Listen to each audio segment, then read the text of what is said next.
Mahigit 300 residente ng Ismar sa Barangay Kalawaan ang nakatanggap ng libreng pagpapanotaryo ng kanilang mga dokumento sa lupa.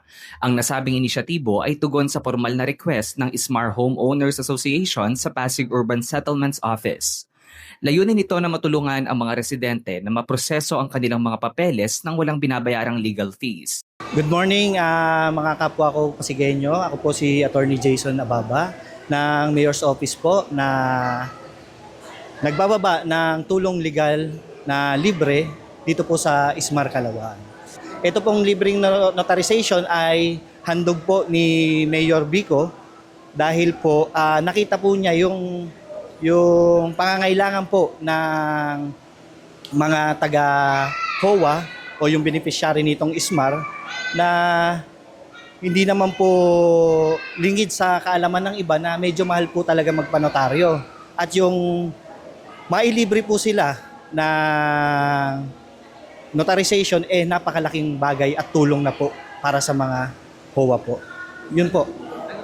Personal ding dumalo sa aktibidad si Mayor Vico Soto upang makausap ang mga residente. Ipinaliwanag ng alkalde na ang serbisyong ito ay bahagi ng mas malaking plano ng lokal na pamahalaan.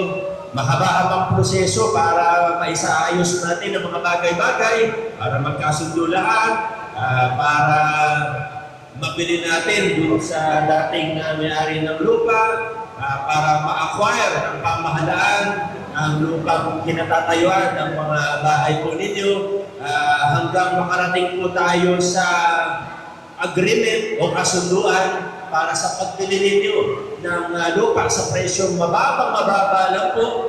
Alam niyo naman sa Pasig, pataas ng pataas ang value ng lupa. Sa totoo, sa ibang wala kayong mahanap na gantong rate, walang libreng bahay, walang libreng lupa.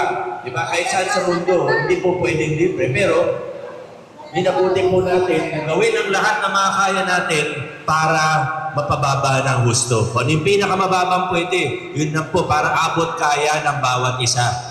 Sa pamamagitan ng libreng notaryo, nabawasan ang alalahanin at gastos ng mga pamilyang nagnanais na magkaroon ng sarili at legal na titulo sa hinaharap.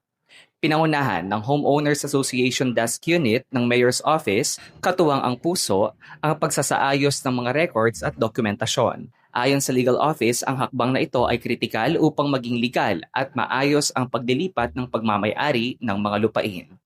Ako si Phil Bion para sa latest ng iNews Pasig. Balitang totoo, serbisyong tunay.